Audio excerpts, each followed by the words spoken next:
So welcome. And once more, we just want to appreciate you having accepted this opportunity to come and interact with us.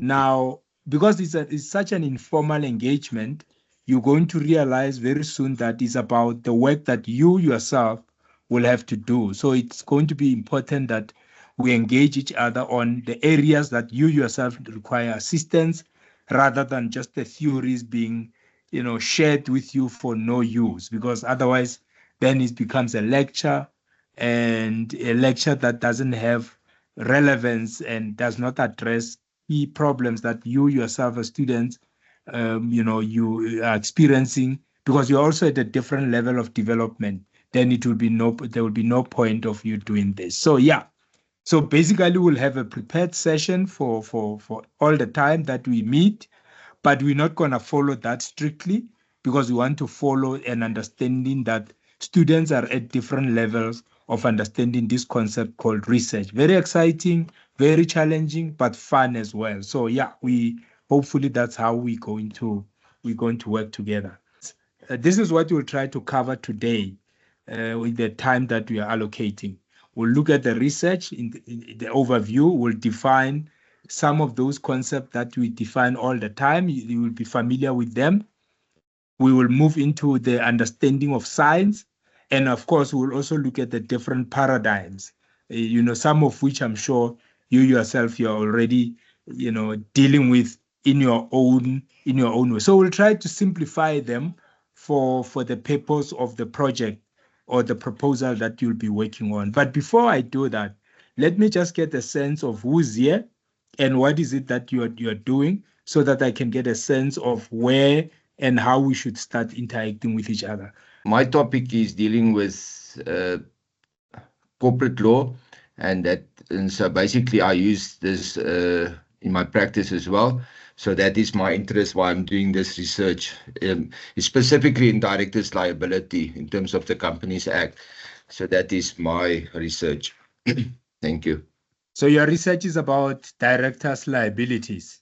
Yes, it's quite an interesting topic, and there's a lot of research with that. And also what I'm doing is I'm incorporating foreign jurisdictions in terms of what they also do.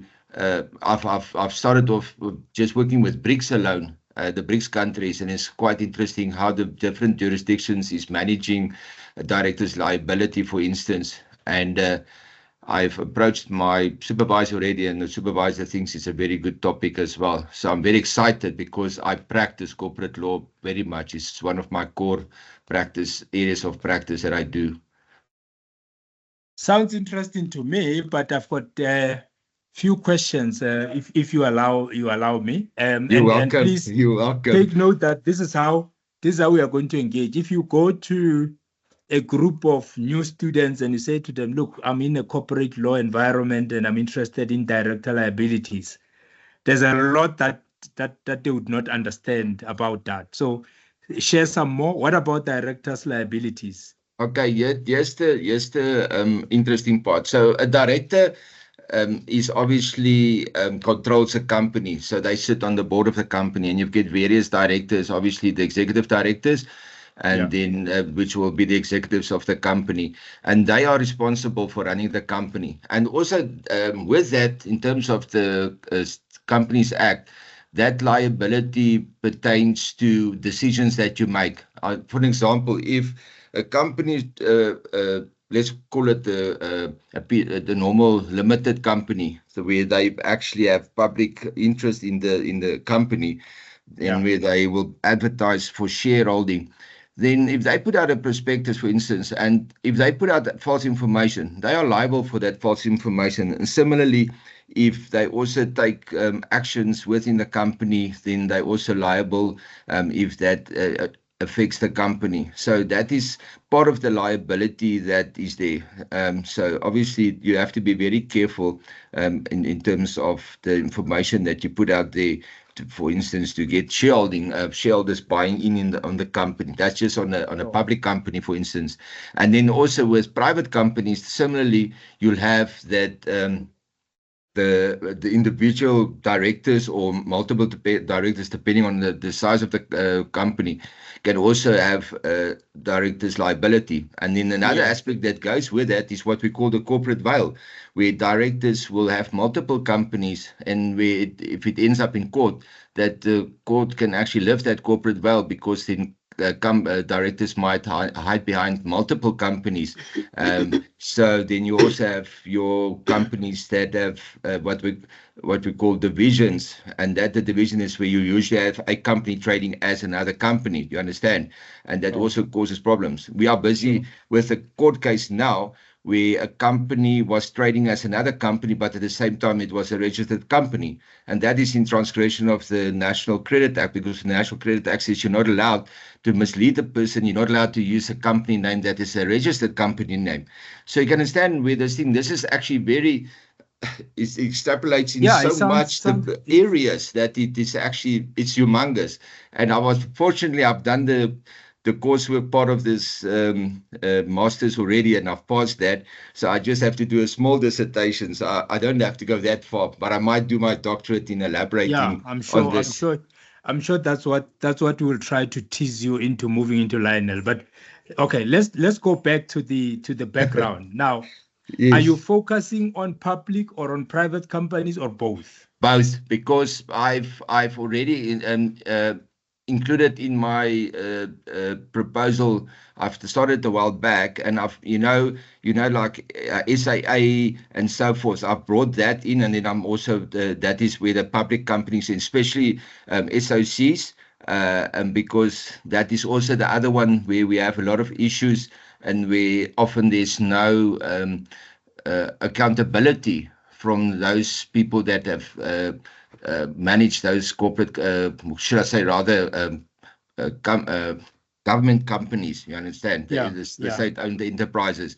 So you can see I'm actually going in state-owned enterprises, the private companies, and also your public companies. That's quite broad. For research, that's quite broad, but we'll talk about that. It's fine. Yeah, but that's why you are here. That's why you are here. That's why you are.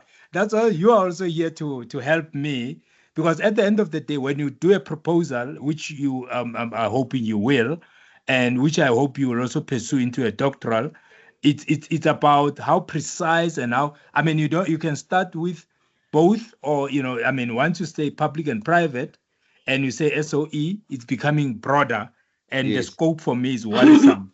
But that's not a problem. We don't start by throwing the discussion out. We start by also shaping it and scoping it properly. Now, when you talk about public, private companies and the SOEs, let's go with the three now. Yes. And you are saying, I've not heard as to how far and how wide you are going. You were talking about BRICS. Yes, so I'm going international as well, because if I may, so what is happening is our Companies Act, as it stands currently, was initiated through the Commonwealth. Remember, we were part of the Commonwealth Our act, you're talking about South Africa, right? That's correct, the Companies Act. So remember when South Africa literally started, it was under British rule. So that is where the first Companies Act literally started. And so it evolved into the Companies Act that we have currently. But also remember, the Constitution says that we must also consider international law. So we've also incorporated some Canadian law and so forth, because they also were part of the Commonwealth in a certain sense. And South Africa keeps on doing that. And so that is why that is the first part that I was looking at incorporating into my research. Then, why did I use BRICS? Because remember, we do a lot of trade with BRICS around us, and we know recently there's more countries that became part of BRICS, and now that has a vast effect on how we do trade. So the trade is not just local. Remember, we also reliant on international trade, and what has come in South Africa. That's for sure. So South Africa is now recently engaged with the EU as well. Ramaphosa is engaged with the EU as well. So that means I have to consider that as well, possibly. So you can see my problem is I'm going to have to somehow just define it more, and at which countries I'm going to incorporate And yes, for and that instance, to me makes it even more difficult yes, for research. I was saying for me, that yes, makes your whole study now more complicated because remember it's about directors' liabilities, right? At that's the end of the correct. day, let's use the term unit of analysis for now, for a moment, Yes, right? The unit of analysis, to make it simple for you, means let's just say the target. So what yes, what is your target? For me, you are saying the target becomes the director's liabilities, right? yeah, yes, So in other words, you must first be a director in a yes, company for yes, you to determine the liability. Now, I'm already thinking you can be a director of a public, you can be a director of a private and SOEs or whatever.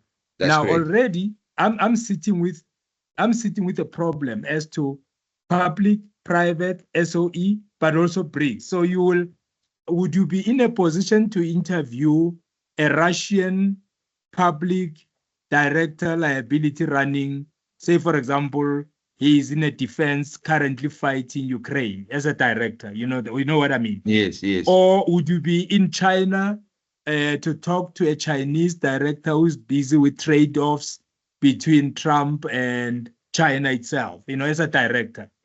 Would you be focusing on a private director of a company in India who has just been responsible for advising India on attacking Palestine, the Palestine, whatever? Or would you be focusing on, let's say, Brazil? So these are the questions that you're going to remember. We're looking at the researchability of your topic as well. yes. But you can read in comparison what is happening in South Africa as compared to what is also happening within the BRICS sector. So basically, I'm saying, Can I just yeah, interject if you don't mind? So yeah, sure. that point you've just raised is very crucial. So that is what I've done so far. I've read in what they have done, and I've worked on cases that was happening in those specifically China and India and so on. So that's what I've done. So I've read in, because you've rightfully mentioned an important aspect is that it's going to be difficult to interview those people unless you understand there's some of those businesses that exist in South Africa, but that is not how it works, because we're looking at how the business operates in their countries.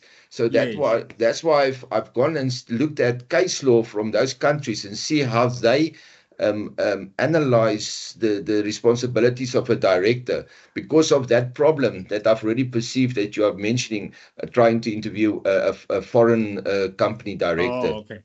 So Right. I've already So you are gone now that route. saying you're going to use case laws That's correct. in relation to particular responsibilities of directors of companies. That's correct. Would you look? So again, you have not yet clarified for me whether you will still go with public or private or all together, because there's nothing wrong in choosing a particular approach and then comparing that with other approaches, but at least having a focus area. And this is the reason why I'm trying to push you into that thinking. But for now, let's hold it there. I think we get an understanding that is corporate liabilities, directors' liabilities, and you're focusing on public. So if you allow us, we would keep on using that as an example until you firm up your own proposal. So the proposal can be broad, but eventually then you narrow it down to something a lot more simpler, and then you move with it. Because there will also be different categories of public companies as there would be for private companies. The sizes of those companies as well might come into the factor, and so on and so on. And then you might end up focusing on a particular area of a public company and or a private company. Do you understand? So you might be focusing on a particular areas that you would like to focus on without really looking at all public companies, all private companies, all SOEs, so that at least when you look at it from, let's say you look at Eskom as an example, then you look at the whole energy situation for the rest of BRICS as well. So now you are able to have that golden thread on what you are looking at as one case study. But that is a discussion that I think will keep on coming in and bouncing ideas around, if we may. At the end of the day, what we are going to be doing is that we're using those case studies to try to create concept, to understand the research concept. Yes. Because at the end of the day, this session is about you putting together a research proposal. That's what we should all understand. Eventually, when you leave, you should then be able to put together a research proposal that you'll be able to submit for your master's and maybe also for your doctoral where necessary. Okay, let's hear if there's anybody else. I just wanted to know a little bit more about literature review. Okay, literature review. What is it that you want to know? I mean, you're starting with literature review. Everything else is okay. Yes. That sounds interesting. Why would you want to start to a little bit about literature review? What is your understanding of literature review in the context of research? And what is more problematic for you, if I may ask? We will be discussing literature review, but I just want to get a sense of where you are.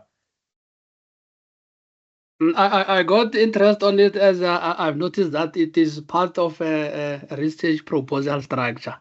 So I was asking myself, what is literature review? Do I have to go through a certain literature or textbook or review it and so forth? So I just wanted more clarity in relation to that.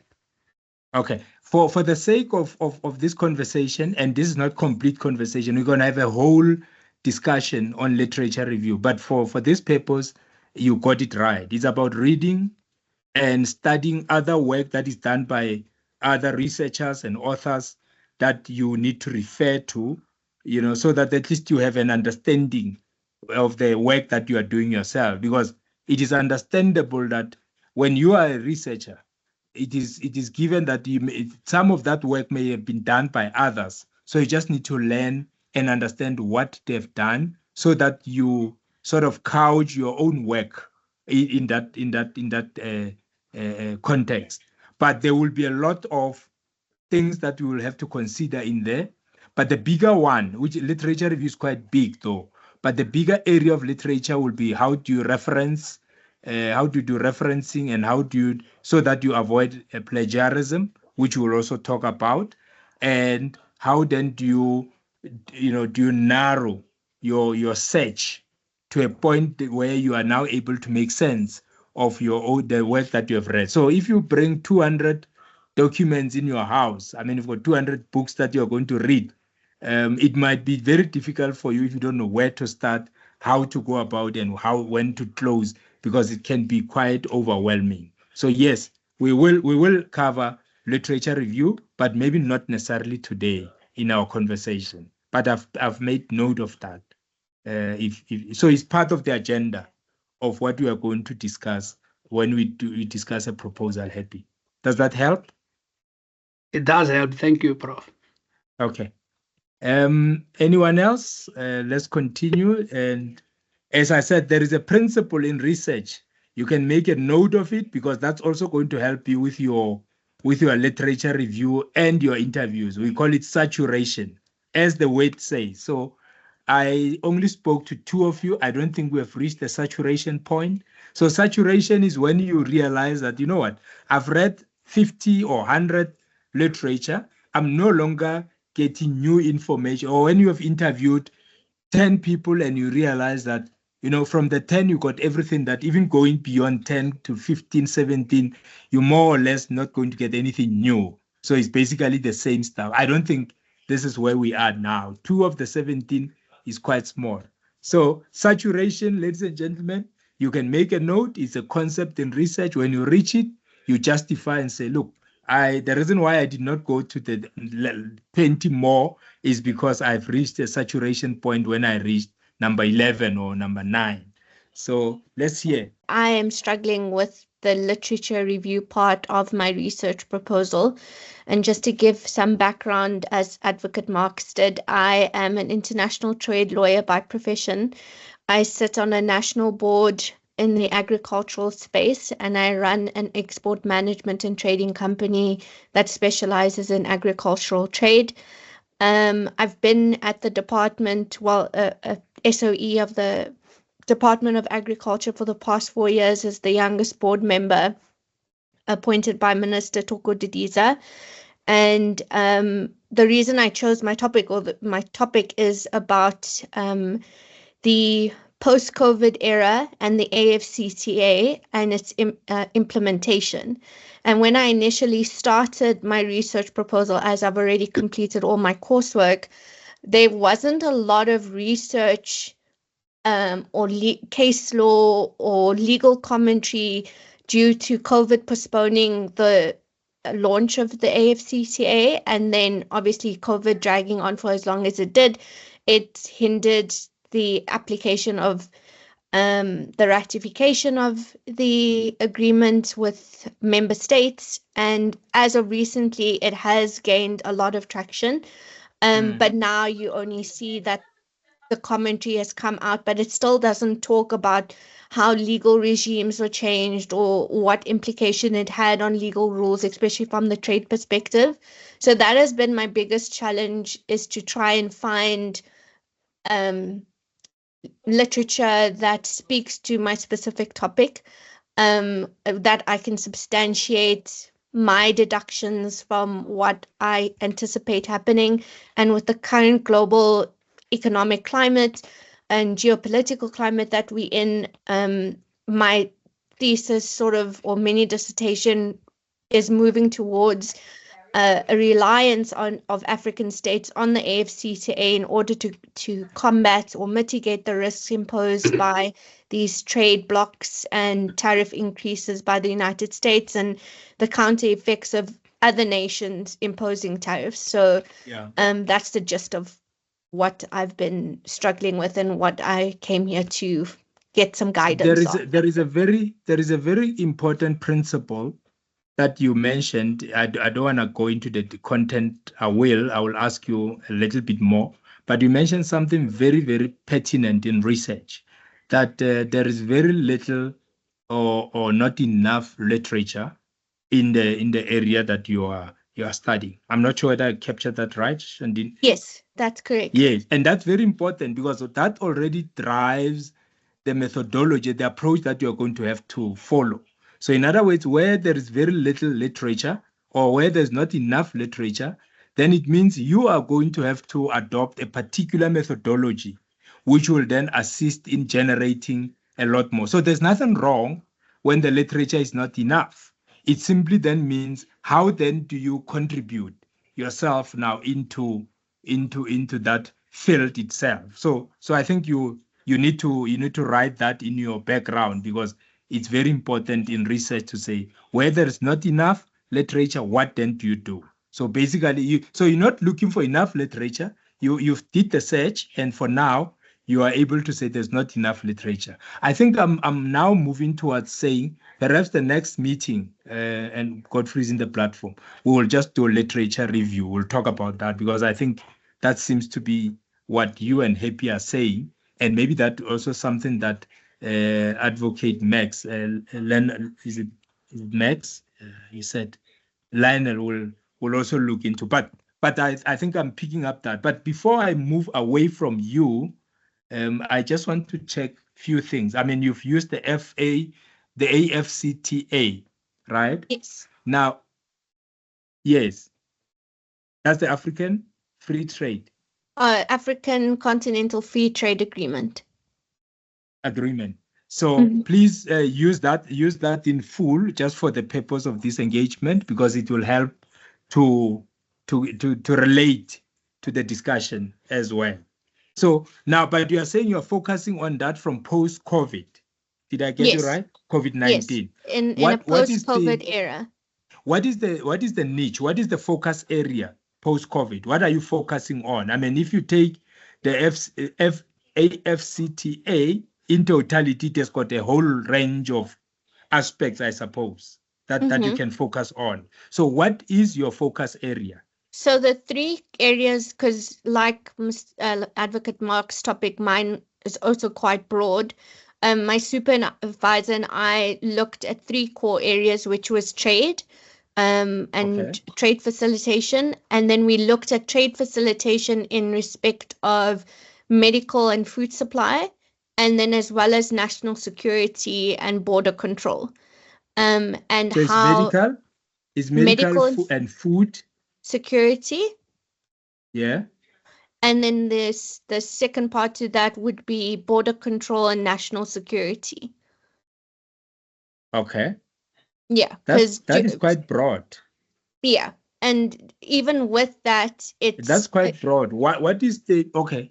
Okay. Even within those two topics, it's quite broad. But because it's a mini dissertation, it's sort of an Yeah. overview as opposed to an in-depth study. But he has encouraged me, obviously, to take it further into the topic further into a PhD route Yeah. when the Sounds time too broad comes. for me that you. Yes. Well, the time should be. We will talk about the PhD just now. The time is now. There's no time to waste. But I'm saying it's too broad for you to be looking at. But now let's talk about the trade facilitation, and you're talking about the it trips me all the time. This African this free tab. trade, continental The free trade African free area. trade area. So now let's talk the geography of it. Where is with this medical, food security, border control, where are you focusing on in the main, and what is the nature of your proposal going to look like? Well, that's where the challenge came in, because so if you look at South Africa had very stringent COVID regulations and rules that were applied, like the lockdown and the COVID vaccine and protectionism and vaccine nationalism and all of that stuff. So obviously my core focus would be South Africa, because that's where we're based. But then to have a counter view, or to show that other African countries had lesser restrictions, did not impose harsh lockdowns, and what was the implications there for their trade facilitation? Were they able to access food and medical supplies and so on and so forth easier than South Africa? That sort of thing. And then it also you'll be thinking about comparing how well, and don't take it if it's not what it is. That you're comparing the access to medical, food, and all this by South Africa as compared to the other African states during or post-COVID. Because remember, the pre-COVID and the post-COVID and the during COVID is different. Let's call them different periods of our lives. So if you say to me is post-COVID, right? It means the focus of whatever you're going to focus on, medical, as you were saying, food, border control, security, is going to be post-COVID. So the definition of post-COVID-19 is going to be necessary, isn't it? In other words, because there is during COVID period, which will also be different from post-COVID. Then there will be the pre-COVID period. So is there a difference between, and this is not something that you can answer without, having maybe read through some stuff first. Would you say there is when was the free trade launched? Was it launched before COVID? It was launched it was technically launched before COVID. Okay. And then the actual implementation, or rather it was brought into, it was supposed to be launched in 2020, and then COVID hit. So that the official launch was in 2021. But the reason we're looking at a post-COVID perspective is because initially, as I said, we were looking at it was COVID-19 and the AfCFTA, or the African Free Trade Agreement. But because the literature was so limited, and now in a post-COVID era, it's given me a more diverse opportunity to look at the background as to what South Africa had done, and maybe Kenya or Namibia or one of the other SADC countries in relation to what happened during COVID. And now in a post-COVID perspective is how the AfCFTA can actually mitigate future risks and prepare states for another pandemic. So it's almost like a buffer to future pandemics, and how states can be better prepared, because as you all know, when it hit South Africa and we went straight into a lockdown, we weren't really prepared for what was happening. Okay. Now, I'm saying, it makes sense, the trade facilitation, but it's going to be very interesting to look at when you talk about post-COVID, how you deal with issues of medical, food and security and border control, all that. Are you comparing the period, or you are predicting what needs to happen going forward? Because we will talk about the purpose of research just now.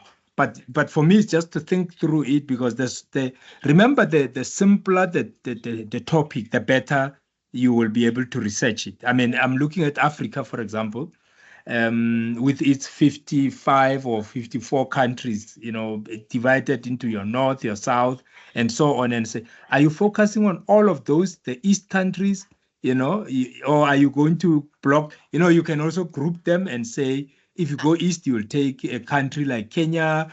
Maybe you go north, you take a country like either Egypt or Morocco. Or, I only because plan you to can, take SADC countries. Because it's going to be within the SADC. yeah, country. because that would limit, if I go continental, which I think I should do eventually, because most of the countries only ratified the agreement recently. So Okay. I have to focus on countries that were one of the front runners in ratifying the agreement Within the SADC. within the SADC, so that I can have a comparison between South Africa's strategy during the COVID period, and now what would be the strategy in a post-COVID period, and how the AFCCA can actually help these states prepare for a future pandemic from a legal, obviously, an international economic law perspective, because that Okay. is my master's. So your focus is within the legal context Mm-hmm. of Yes. the work that you do, but also limiting it to SADC region, and only within SADC also for those countries that have ratified the agreement. Mm-hmm. So you see, that is narrowing. You see, you are narrowing the search for me. You are saying it's SADC, but not everybody in SADC of the 16 countries or whatever the number, but only those that, as at the time when there was a launch, it was ratified, and then also not everything within the free trade it's what you'll be interested in, but you're looking at it from a legal point of view. That's very important. For just as a point of departure. But then I would say, if you then were to look at your unit of analysis, again, we will use this word quite a lot, maybe the unit of analysis. In other words, your target. Either you are targeting the member states, or you're targeting, if you say trade facilitation and you're talking these various elements of it, your medical, your food, and your security. I'm now asking myself, who are you going to be talking to when you say medical? Who are you looking at when you say food or security? Is it member states giving you their own stories, or these are companies or individuals or what have you within those areas? Do you see that? So you need to think through that information, so that you don't end up talking to, thinking that we're thinking that you are talking to member states, only to find that no, you are actually going to be talking to the medical structures that are existed in those countries, as to, like in South Africa, perhaps we've got those medical entities that you target. Now, for food, perhaps same thing. You're going to only look at those structures that were responsible for food at the time and for security. So that's still something that for me is not yet clear. But that's not a problem, because this is now how we will start the discussion. Broad, a little bit all over the show, until we get to a point where we narrowed it down. Because remember, what you are doing is that you are trying to come up with science, even if it's within the legal fraternity. So this is the discussion that we are having, that let's see how you bring science into the legal fraternity, and also focusing on the trade facilitation and your Africa free trade being the focus area, and then SADC being the region that you are focusing on. And earlier on, you had Lionel was saying he's focusing on BRICS. But when we end the discussion, perhaps you might even say, actually, I'm just going to focus on South Africa and Gauteng or this area, because I think I can use this. And then in research, we've got something that we say you can compare and contrast. So you can say, focusing on my area, but then I compare with what is happening elsewhere. And you can extrapolate as well, because extrapolation is also allowed. That if it's happening here, and this, you've done everything that needed to be done, all the elements were there, then you can also use that as an example of what could happen in the rest of the continent. So those are some of the discussions that we should just get on being familiar with as we go along. For me, it's more relevant when we discuss real situations that you are working on than discussing theoretical, having a theoretical conversation, because then it would not make sense. So now I understand and I know how we're going to have to structure our discussion. Now I already know that the next discussion we're going to be discussing, we're going to be focusing on the literature review, so that at least we contextualize it within what we are discussing. And it either can be an issue around African free trade, or it is the discussion around corporate law and directors' liabilities, or whatever else that we bring. So it must be relevant to what we are here for. It mustn't just be pie in the sky. Anybody else who also want to indulge us? We recently, as a country, have experienced the situation regarding the VAT. And I'm glad that the majority of you here are South Africans, so you may be familiar with the VAT.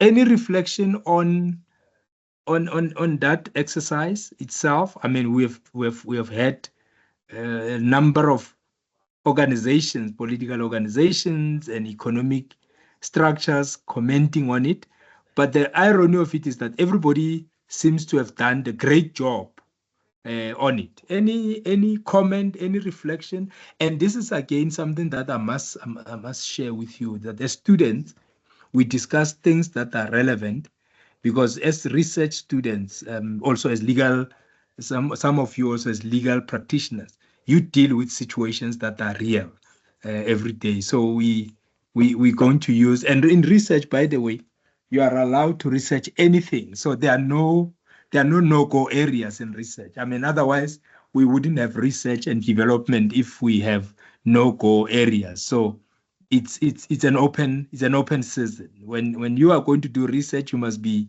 open to any area that can be researched, anything really, because otherwise there would be no. So please make yourself comfortable to discuss anything that needs to be discussed. It doesn't really matter. Otherwise, you are not doing research, and there's no critical thinking that you are getting if we are going to have areas that we can touch. Anyone who wants to reflect on the fact that we just came from a very interesting VAT hike, one moment no VAT hike, the next moment no budget, there is a budget, there's no budget.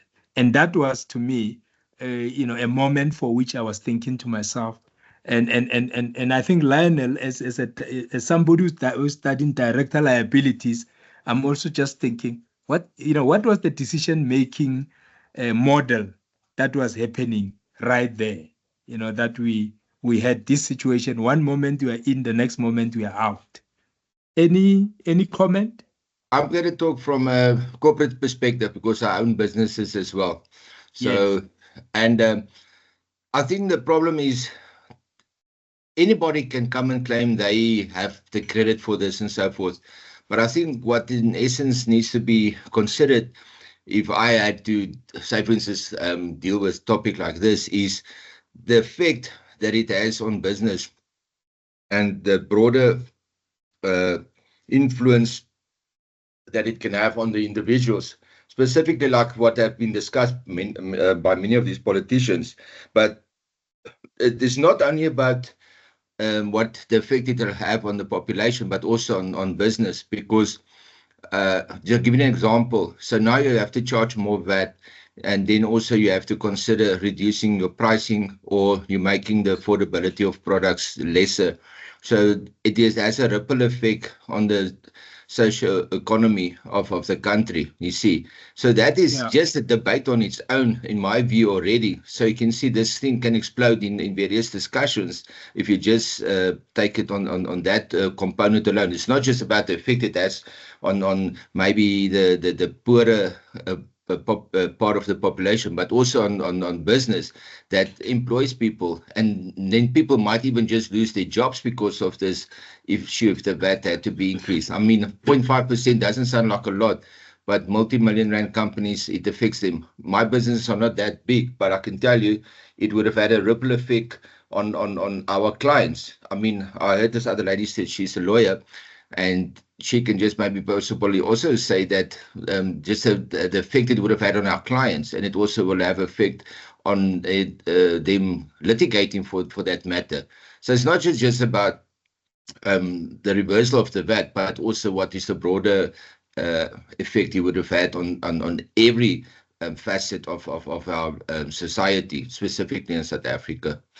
So that's just my view on it. Thanks. That's a very good point. But if everybody was such a hero, I mean, everybody's saying I did it, it's me, and everybody. Now I'm asking myself, why did you have it in the first place? If everybody is really, great guy for us, what are we getting out of this? I mean, nobody says it was me who suggested it. Everybody says, well, it was me who helped you. So we were helped by so many guys at any given stage. Now, you're saying for me, you are coming from a commercial point of view, Leonard, where you are saying, look, there's also a loss, for us as a company, because one moment you are influencing your prices because there's going to be an increase. Then the next moment you are told, how different is this from the tariffs that we are hearing about in the States? Any similarities or any contrasts? Let's see who's here. Okay, I see Sello. Sello, what do you think? What do you say? How is this different from or how does this then compare to the tariffs that we are observing throughout the world? And that one moment there are tariffs, the next moment there are no tariffs. And I'm also reminded by what we said earlier on when Lionel was talking about director liabilities, and I'm thinking, what does this say about the confidence of the leadership that are making such decisions? Sello, any reflection on the tariff situation? To be honest with you, I just see the power tactics that are played by those leaders. Some claiming to be better than the others, or maybe I can say they undermine each other. While, let's say, that I can defeat you, but you still try to provoke me. That is what they're doing. So you see power play for you. It's just power play. Which affects, as Lionel was saying, it does also affect the poor person in the street, because eventually, the price of goods and services, one moment they're up, one moment they're down. That's correct. Any reflection on either the VAT or the tariffs? It doesn't have to be. It doesn't have to be any of the views that were shared before. You can have your own independent idea about it. Yeah, in terms of the VAT, on my side, I feel like the decision of increasing the VAT, it was going to be detrimental to the poor, as it has been said all along throughout the media, because as it is, people are not having enough as it is. Even as the middle people was told that they were middle earners, we are not even having enough to be able to sustain ourselves in whatever that we were supposed to do. So I do understand that the VAT was going to be a very problematic going forward. So, but the issue of it going to say it is now VAT, now it's no longer VAT. At the end of the day, we don't know what is really going to happen, because even if VAT is not going up, something definitely will go up, even maybe in the corners that we won't be able to see it. So I think they must just decide as a government, and then we have to have accountability of who who make decisions, because it seems as if someone is making decisions, someone is not making decisions. So basically that's how I see it. Thank you. And the good thing also is that as a research student, you're going to be more, it's going to be more expected of you to provide guidance and leadership, because we are the consume, I mean, we consume data, we rely on what is the data? In other words, where do you get this information that you have used to arrive at a decision?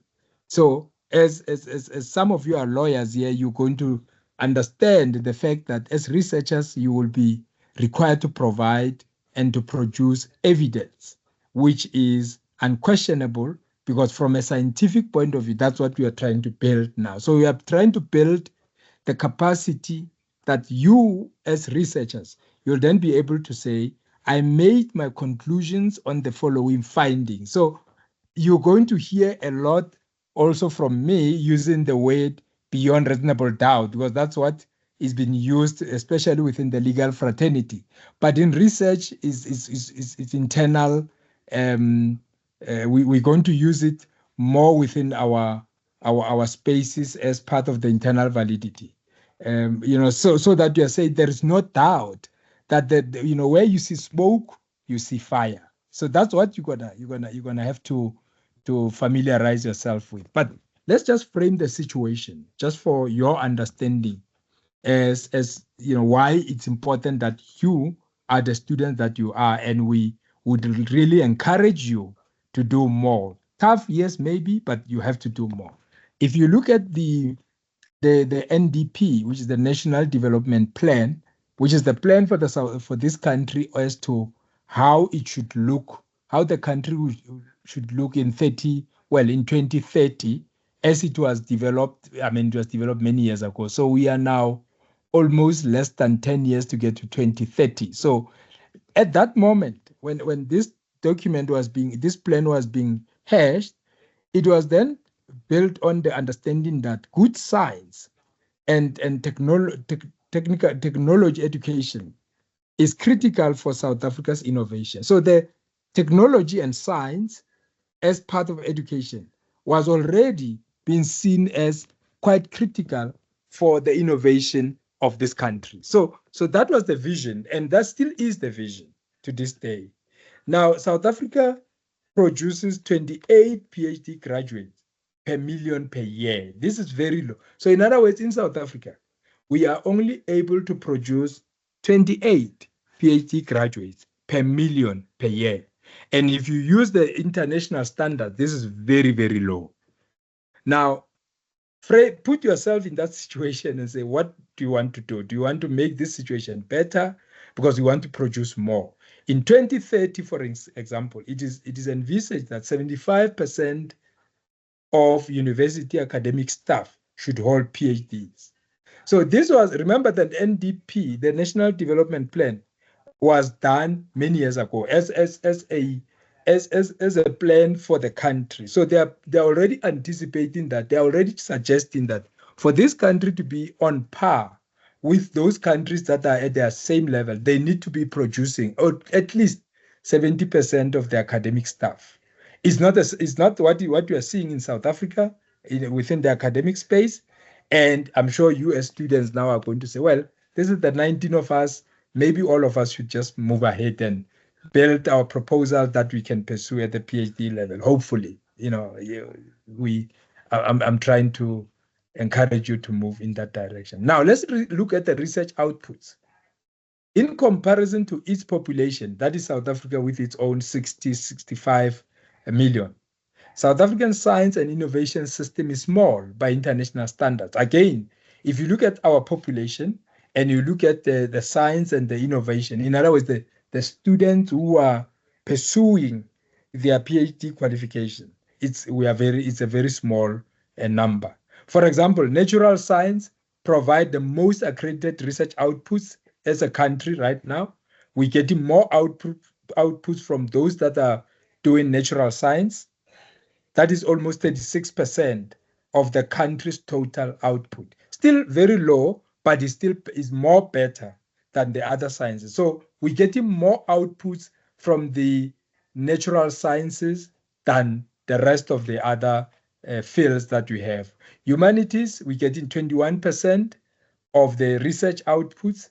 Medical and health sciences, we're getting 20%. So South Africa really spends almost 0.92% of GDP of their research and development, compared to a country of the almost a similar economic environment, which is Norway, which spends 1.62% of its GDP on research and development. So we as a country, I think we still have a lot to do in relation to also the budget on research and development. This is the reason why we are encouraging as many students as possible, that they should rather enroll for research, for their PhD, because at least they will be able to pursue a lot more research and improve on the science output and the research output that the country so desperately require. So this is just to give you a context that, whilst you are studying for your own individual, accomplishment, it is also important to consider the country as a result of, of your own studies, that they also benefit from your studying, because your output will also be able to compare or to add to the current output that the country is required to provide. So come 2030, hopefully all of you in this platform would have already completed your PhD. Now, the other area that I speak about, a lot is, why are you moving into the scientific realm? Well, there is a difference between non-scientific knowledge and the scientific knowledge. Now, you are choosing right now to move into the scientific knowledge. Now, what is the difference? If you look at the non-scientific realm, this is the area where you use, authority. You've been working for this company, so you become an authority because you know what you know, and you have built that over time. So I say this because I know. So that's authority. It's not necessarily scientific, but it's authority.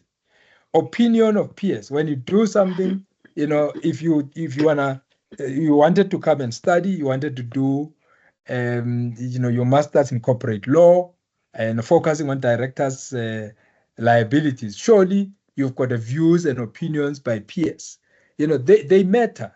They matter. They shape some of your decisions, but it's not necessarily scientific. It's just opinions of peers as well. So that's non-scientific.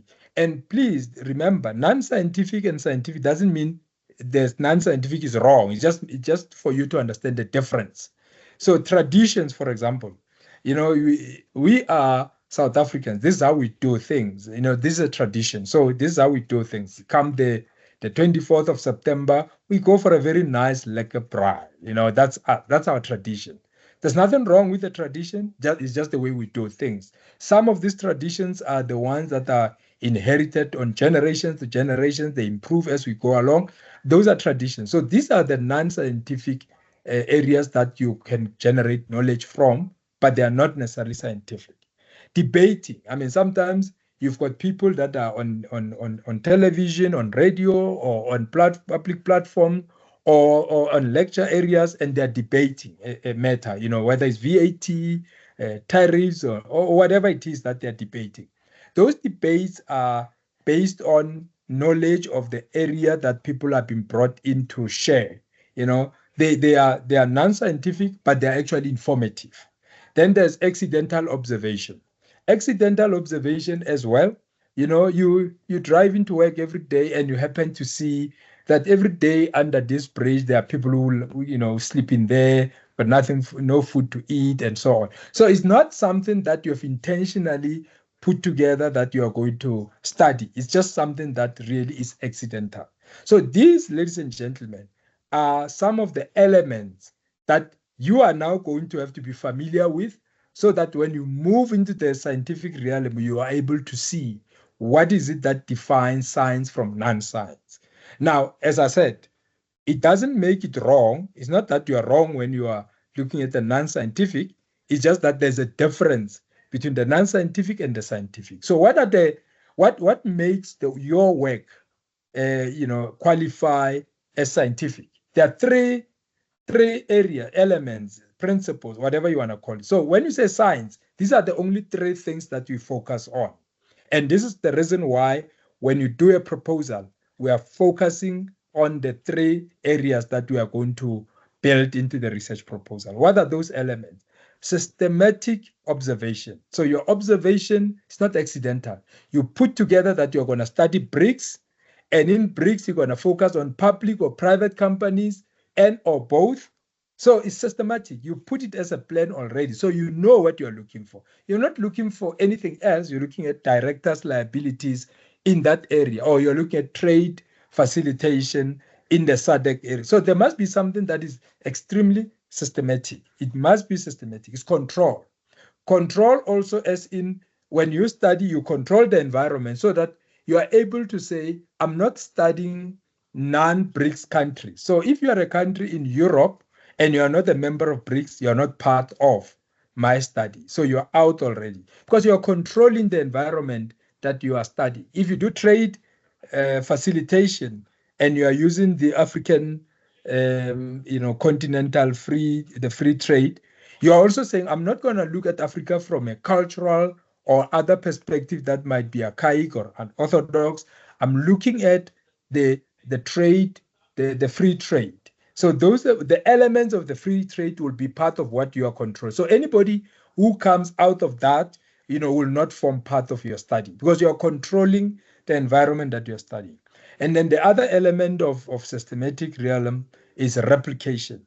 So the ability for any other researcher to follow your processes and replicate it in the same way that you have done it is what makes research more credible. So in other words, another researcher has to take your proposal, follow your methodology, go through the process that you've gone through. They need to come to the same results. If you say to me, from point A to point B, of Johannesburg to Pretoria, this is the distance. Having eliminated everything else, I need to be able to come to the same conclusion. If not, it doesn't mean you have lied, but it could mean we look at the internal validity factor. So you can look at why is it then that I follow your methodology, but I don't come to the same results, which is one of the principles in research that it must be replicated. If I take your research, I follow your steps, I should come to the same results. So that's what you get in a science. Science is repeatable.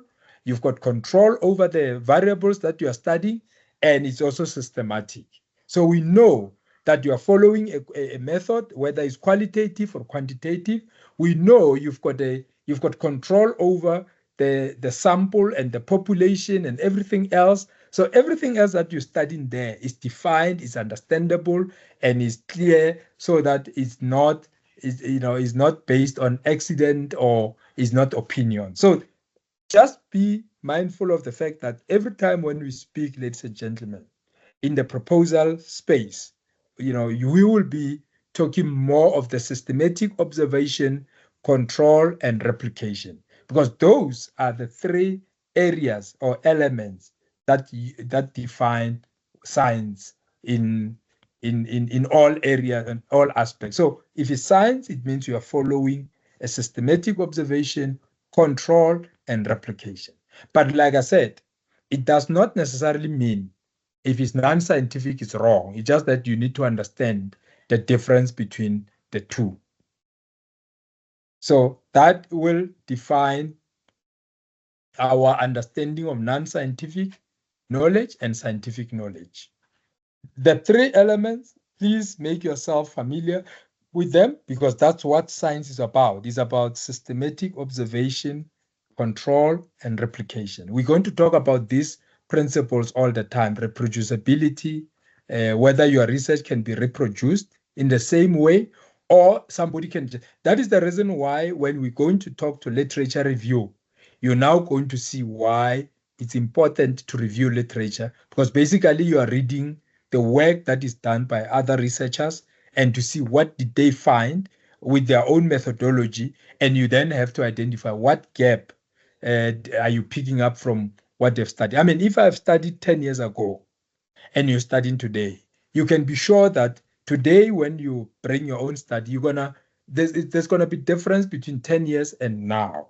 But it doesn't mean the 10-year study is wrong. It means you are just enriching and improving on the field of study that was done on the area that you are focusing on. That's the importance of research. That it is important as research as a continuous work that we do, because otherwise, if we were not doing this work, you can imagine up to today we would be still doing things in the way that we have done 20, 30 years ago. Some of the things that we were doing 20, 30 years ago are no longer relevant. Case in point, we are now UNISA is now giving fully online discussion. We're having online discussion. This exercise that we are doing now, I think you can all agree that during COVID, it became more and more pronounced that a lot of things have been done online than they were before COVID. So there's the acceleration of this online engagement, I think, happened more on COVID than during COVID and post-COVID. And it looks like some people are not going back. Others may want to revert to the old, but there are those that says, post-COVID, we want to see what the situation is. Shandini was also giving us an example that it is this time where she would like to look at the regime, the legal regime that is right now prevalent post-COVID. Because obviously before COVID, there might have been a regime that was appropriate for those conditions. I mean, post-COVID is a new life altogether. So that's another area of research that she is focusing on. And that's powerful, because it's just to say, what are the things that we have done away with, some of which are no longer relevant because of the scenario, the situation and the circumstances and the life that we lead today. We owe it to COVID. So yes, the reason why you are also relevant in your studies today is that those who might have studied before COVID or 10 years before may not necessarily know what you know today. I mean, there is a whole lot of AI now. There's a lot of challenges regarding the ChatGPT. So all these are prevalent scenarios that you as students now, you want to navigate, but also to make sense out of them for the generation that is going to have to use them for whatever the purpose. So it's not irrelevant, ladies and gentlemen, your proposals that you're going to put together. All what we are going to help each other is to see how we get these proposals in such a way that they are researchable. And hopefully some of you will form part of the percentage of the PhDs that students that we should, UNISA should also produce, and other institutions of higher learning in the country. And I'm interested in researching the status of undocumented children in South Africa, and the failure of government to properly provide for them. I'm talking generations and generations of children whose parents either bought their way through to cross the border, and now they are here. They've given children. Some of them are now our grandparents to illegal, what so-called undocumented children. And my view is that the securing of our borders is the responsibility of government, but that once government has failed at the borders, those children become ours. Now, I know that there are political parties that are saying that back to where you come from, and I don't know what they're going to do with generations of children that have been here. But for as long as that has not happened, these children on human rights level are our children.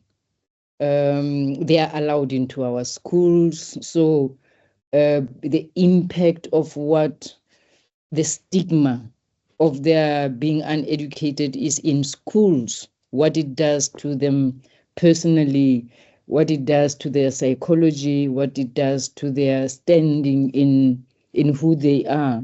So that's my preferred research, really, just to see the damage that has been done over generations and generations of undocumented children that have been born here, grew up here, had children here.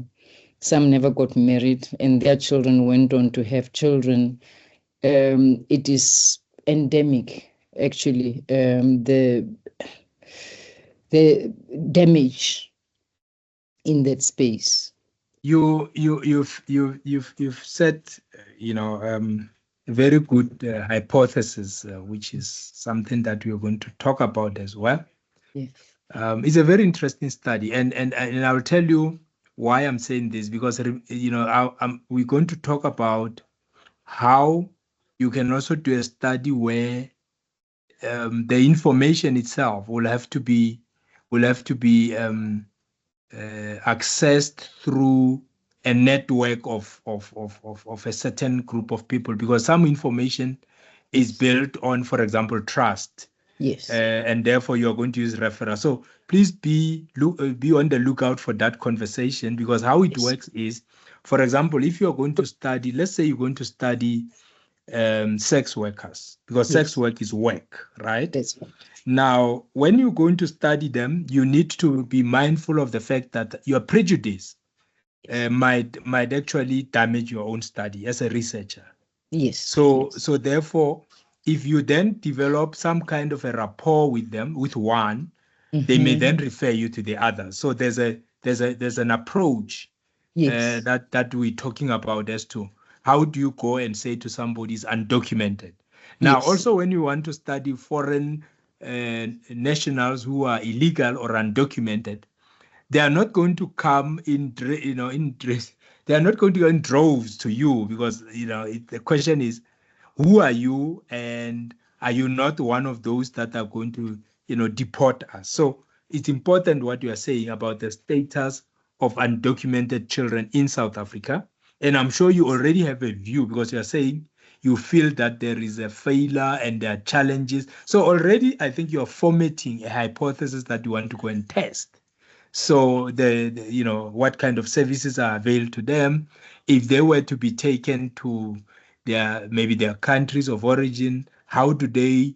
I mean, it could as well be overwhelming. I mean, I grew up in South Africa, and I've now been taken to a country that I don't actually relate to in many respects. So interesting study. We'll go along with that, Koketso. I think it's quite a fascinating study that you are.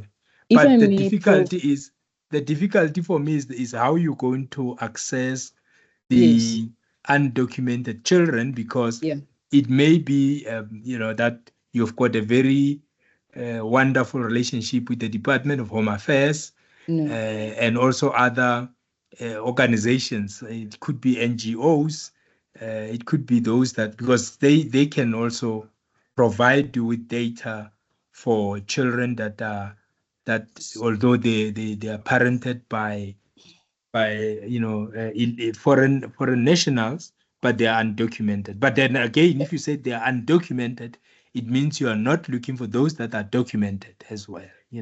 So it's interesting. Prof, maybe I did not. Well, I didn't give you my background. So I'm a group CEO of Encha Properties, which is we deal in property, we do property management and so on. But the reason I do this study is because then I had the CSI.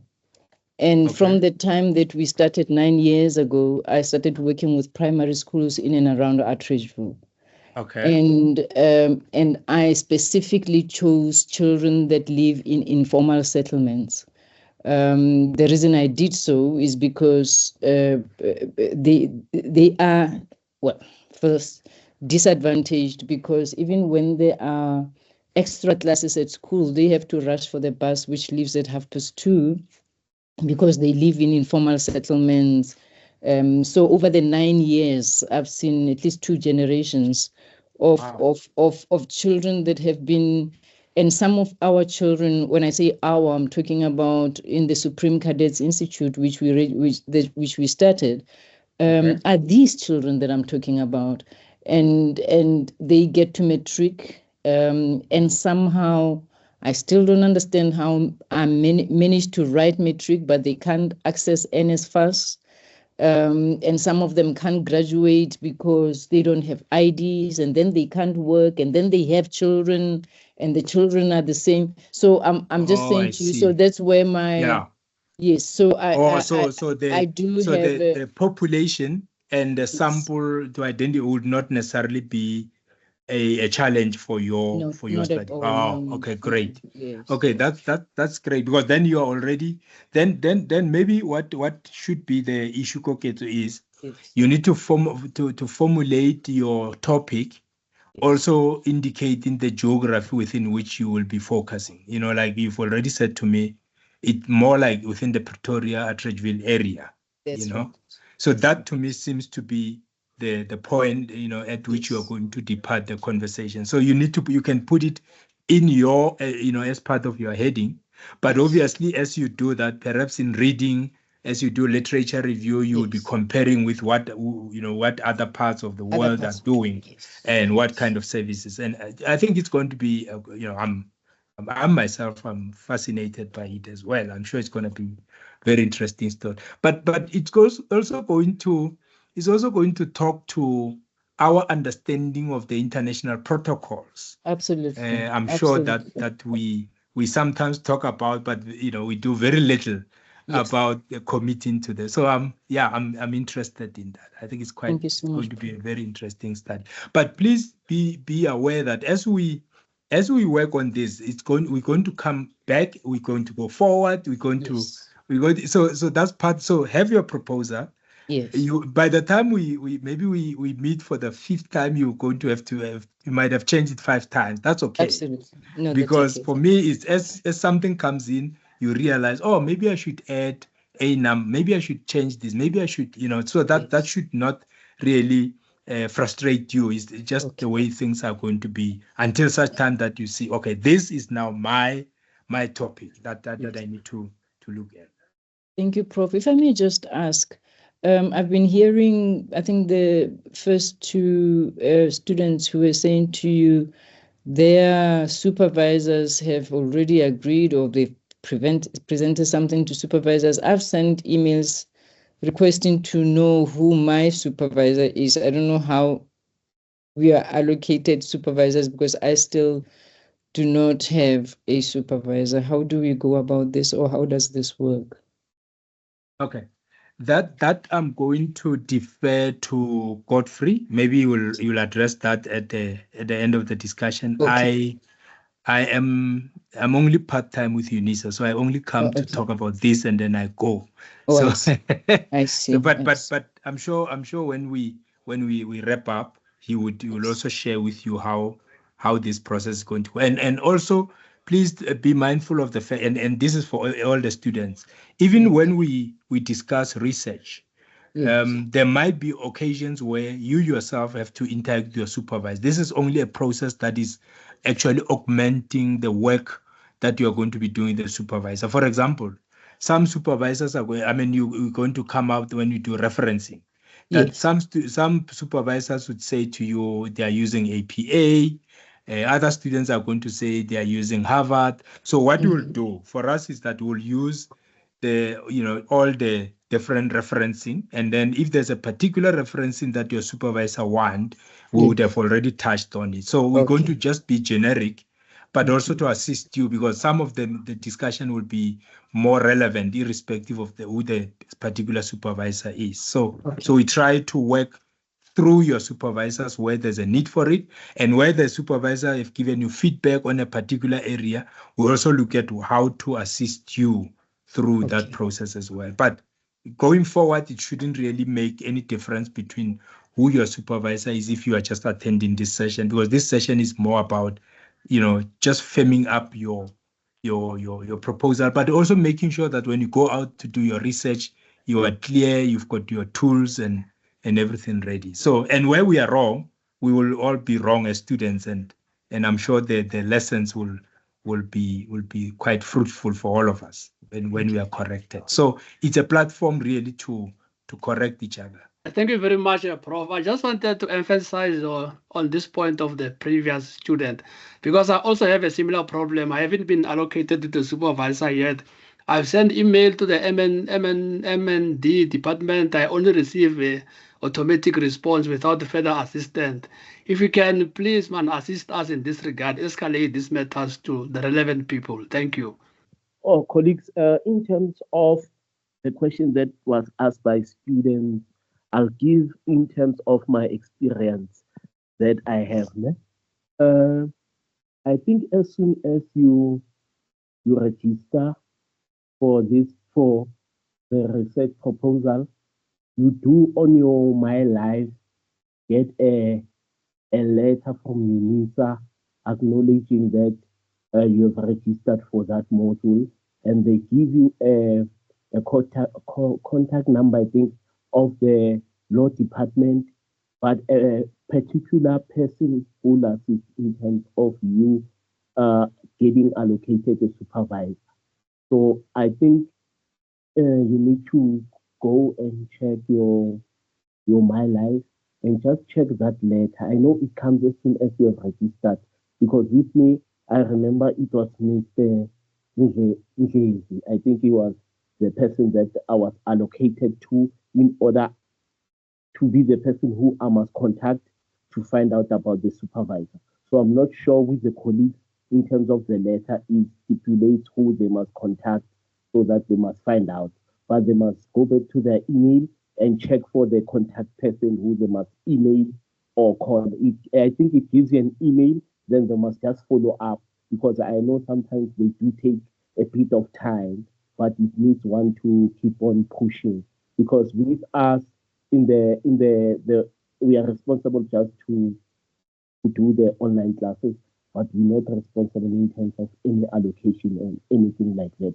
But I just know that the department itself, you need to call them, and then they'll try to get you a supervisor. So you must just try to email them and continue just to knock on the door, or even go to my UNISA, I think, the UNISA website on the let me say on the by next week when we have our class, I'll try to get the department information so that you can be able to follow up with them directly if ever you didn't get anything from your My Life. But please just go back and double check. But by next week, Tuesday, our next class, I'll have more information on that. I'll follow up on the website and come with the information, then I'll paste it so that you can use the alternative method to try and get the information strictly from the college. Thank you, colleagues. I hope it will help. But please check on My Life, and again, just wait for the next week class. I think I'll have something, or I'll drop in now on the chat my email address.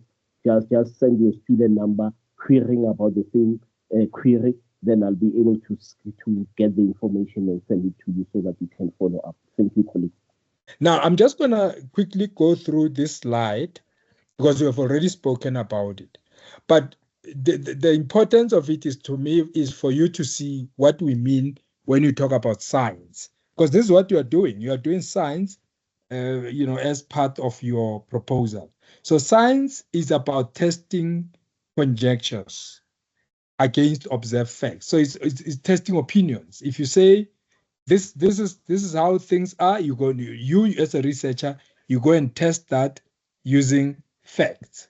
So you're basically saying, oh, this is the hypothesis. I think the undocumented children are not receiving maybe the services as they are, provided for in the laws. And then you go and you test that. So basically, you're going to test your own conjectures, your own opinions, your own assumptions as well. So it's empirical and it's based on evidence. So the evidence will be, you need to know what is it that they're entitled to, and you use that against your study. So basically, that's what science does. Now, if you are really going to do research, we say research is not a blind excursion into the unknown. So you don't just move into the wild and into the bush, hoping that you'll get something, with the hope that that there will be you'll get something will magically emerge. So it's a plan. With research, it's a plan. It's a proper plan that you put in place with the methodology, with the methods, and with the approaches, so that you then, by the time you actually go into the field, you already have your toolbox and you know what you are looking for. If you are going to Hammanskraal, for example, and there's a problem with the cholera that is bothering the citizens there, and you want to go test the water, you are not going to Hammanskraal to really go talk to the community.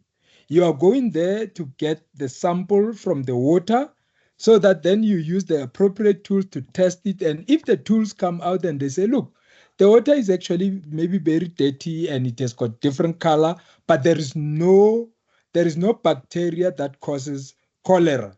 That's what you're going to say. And you're going to use a particular instrument for you to come to such conclusions. So you're not just going to go to Hammanskraal and hope that you go into different boreholes. You're going to go to a particular area and you're going to take a sample of that water as per the science that you're following, and you're going to apply the tools, and you're going to make the conclusion. Almost like when you go to court. If somebody is going to court, they're going to use, you're not going to accuse a person of everything else other than what the person is being charged for. And if they come to a conclusion that they've really, having looked at the evidence, and the judge says, look, I've got no other way to look at this matter other than to say you are not guilty. It's unfortunately that's how different tests are used to come to how you test those conjectures or how you test those assumptions, to a point then where you say it must be used against observed facts. Now, and remember, uninterrupted data. If you're sitting with data, if you're sitting with a lot of information about these countries that are part of BRICS and directors, but it's uninterrupted, uninterpreted, then it becomes worthless. In other words, you are not telling us what that information tells everybody, then there is it is meaningless. So if you bring this information into a particular space and you interpret it, you say that the majority of the children or the majority of the countries within SADC are not doing anything about the free trade, then you are giving us something that for research purposes is scientific, is something that we can use for the purpose of what we want to study.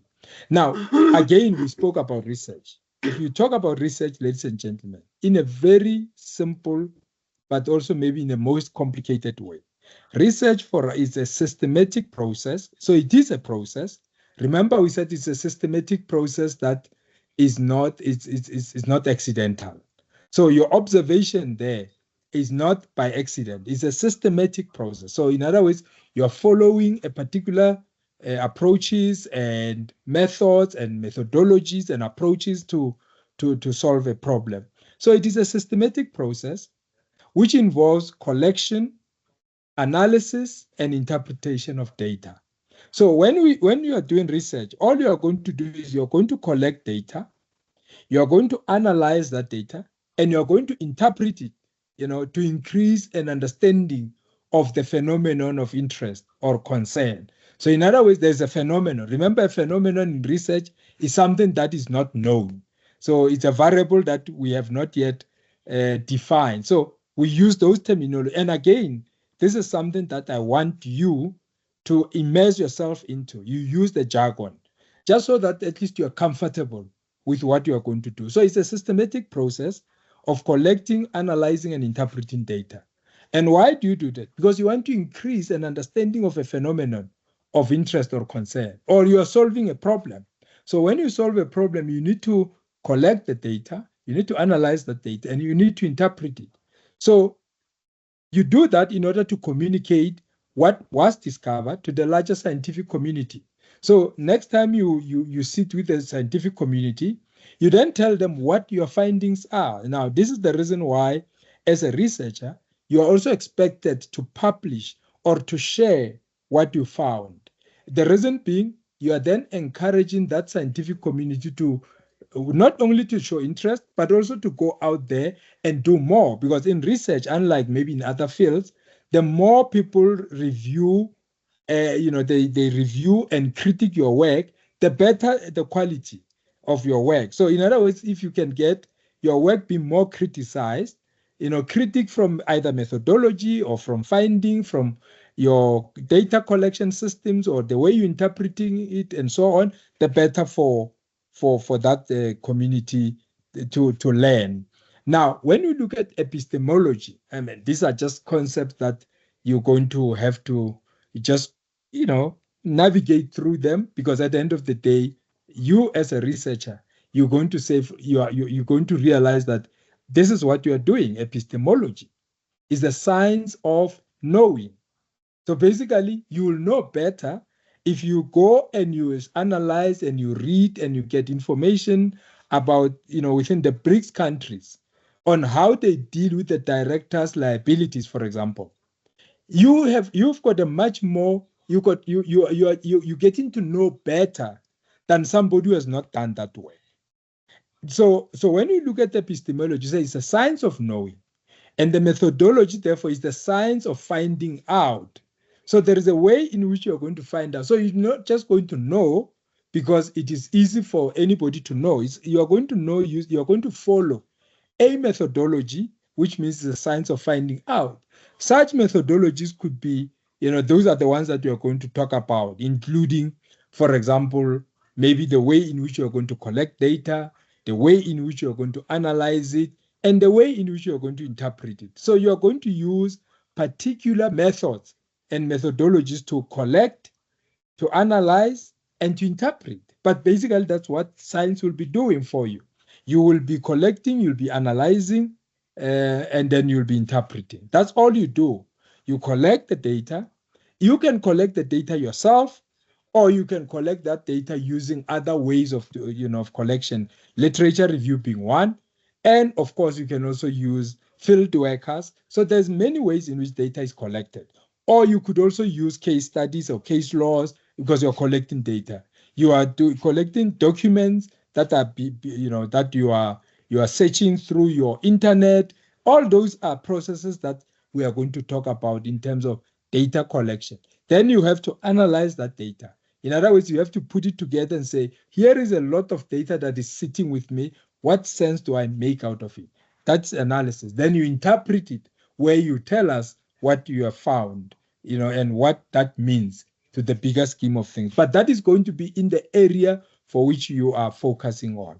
So in a nutshell, epistemology is concerned with the question of what is or should be regarded as acceptable knowledge in a discipline. Each discipline has what is or what should be the knowledge. I mean, if you are doing law, there is a discipline, it has got acceptable knowledge.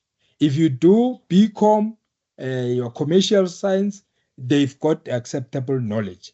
If you're doing natural sciences, they've got their own acceptable knowledge. So each discipline has the knowledge that is being accepted, as part of the epistemology. So when we talk about epistemology, really, we're talking about the question of what is or should be regarded as acceptable knowledge in a discipline.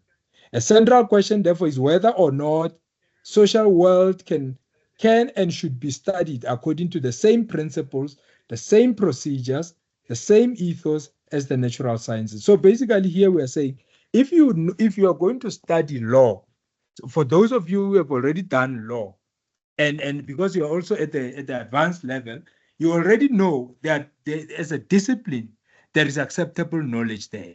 If you're going to do education, there is acceptable knowledge there. If you're going to study anything that you can think about, there's already acceptable knowledge. But here the question is, if you look at the social world and the natural world, the argument is, can it be studied in the same way? But for us, really, it's about science. And science, as we said, is systematic procedure where you collect, you analyze, and you interpret. So if somebody wants to study, for example, in the natural science, if they are putting a lab and they're putting in some animals, or when they were studying the COVID, during COVID, we saw a lot of vaccines and they were doing clinical trials. Basically, they are doing the trials in order to come with a solution to a problem. So that's what research does. It solves problems much as it also increases knowledge in a discipline. So if you study, as you know, earlier on, I think it was Lionel who was talking about corporate law. The difference between corporate law as a field and other type of laws is because as a science, as a discipline, it has now over the years been studied, and there's been a lot of knowledge that was being shared in that space. So basically, what you are going to be focusing on, ladies and gentlemen, in this proposal writing is making sure that you've got the bolts and the nuts as you do your proposal. So again, there's many ways that you can define research. So we're not going to be stuck with a particular definition. You know, using your own literature, you can go and read that which works for you. But at the end of the day, what you would realize is research is a process in the development of any discipline. So in other words, it doesn't matter which discipline you are in, there has to be a process, the purpose of which is to answer a question. So there's a question that you are answering. For example, earlier on, I think it was Koketsu who was saying, I want to answer the question that relates to undocumented children. There is something that is of concern, or maybe there's something that is either came from practical need or curiosity. You know, there's a question that she wants to answer.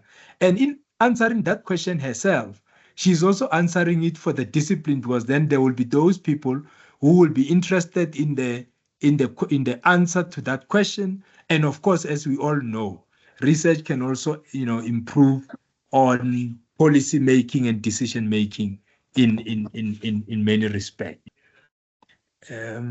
Now, why do we do research? I want to share with you the three purposes of doing research. You do research for three reasons, and this is almost universal, if you like. You're doing it as, you know, to describe how things are. So in other words, you're going to describe to us how things are in the way they are. I mean, define the nature of the study. So you're going to say it's a descriptive study. You're just telling us this is how things are. Or you're going to do it to explain why things are the way they are. So that becomes an explanatory research. You know, you're just explaining to us that these are the way things are. Or you're going to do it to predict, phenomena such as human behavior in the workplace, for example, inform or screen job application. It's predictive. You are just predicting to us how things are going to be going forward. I mean, we were told that many years to come, we're going to have load shedding.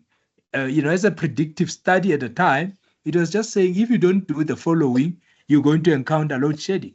Now, when that happens, it's not going to be a surprise to a researcher or to the field, to the discipline. It's going to be maybe a surprise to the consumers and the politicians and everybody else. So as a researcher, you either do it to describe, to explain, or to predict. So before you design your study, you must define the purpose of your project. Are you going to be describing how things are? Are you going to explain why things are? Or are you going to predict how things are? So once you figure out all those, then you are able to say, well, mine is going to be a predictive study, or mine is going to be explanatory research, or mine is going to be descriptive research. So it's important for you to look at that. Now, next time when we engage, we will be engaging on what is the purpose. Are you just going to describe, explain, or predict? And remember, as you identify the purpose, so will be the approach that links to the purpose. So it is important for us to then start identifying all this. Why? So that at least by the time you put your proposal together, you know the difference, and you say, although I know this, it can be descriptive, explanatory, and predictive, mine is going to be explanatory. And once you say that, then you go for it and you motivate. Remember, the idea and the secret in research is just how to use these technical jargon to do the work that you need to do. If you start saying to students, to some of the members of the family, I'm actually going to describe the phenomenon, or you're going to explain the phenomenon, or you're going to predict the phenomenon, you are beginning to also talk to yourself, because very soon you're going to realize that research can also be such a lonely journey if you don't make it easier for people to understand what is it that you are doing. So for you as students, I think we're going to spend a lot of time with the terminology, the technical concepts, but obviously, if you are not able to apply them to what you are doing, then we shall have failed in making this transition. We're going to pause here, ladies and gentlemen. I think we have covered quite a lot today. And let me then thank all of you and allow Godfrey maybe to conclude this session. But this is just the beginning. We're also going to be talking to as we agreed, literature review. We'll move straight into it, but we will still also finish the part that because introduction is also very important, I think.